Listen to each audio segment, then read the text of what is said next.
পাগলের সুখ মনে মনে দিন হইলে তারা গুনে, কথাটা মনে হয় একদমই সত্যি।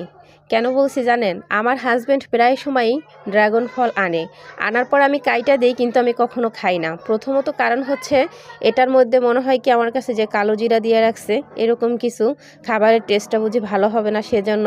আর হচ্ছে যখন কাটি তখন হাত পুরো লাল হয়ে যায় সেজন্য। আমার হাজব্যান্ড আজকে বলতেছে তুমি অন্তত এক পিস খাও, যদি তোমার কাছে ভালো না লাগে তাহলে তুমি আর খাইও না। তারপর উনি আমাকে আজকে কেটে দিছে যে তুমি কাটলে খাইতে ভালো লাগবে না, আমি তোমারে কাইটা দিই।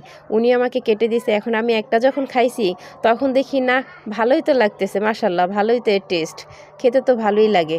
এখন আমি মানে পুরো বাটিটাই খাইতেছি একটা একটা করে। এখন আমার হাজব্যান্ড বলতেছে যখন না খাইছো তখনই তো ভালো ছিল, ভাগে একটু বেশি পেতাম, এর তোমারে খাওয়ান শিখাইয়া এ কি করলাম, এখন তো আমার ভাগেরটা কইমা গেছে।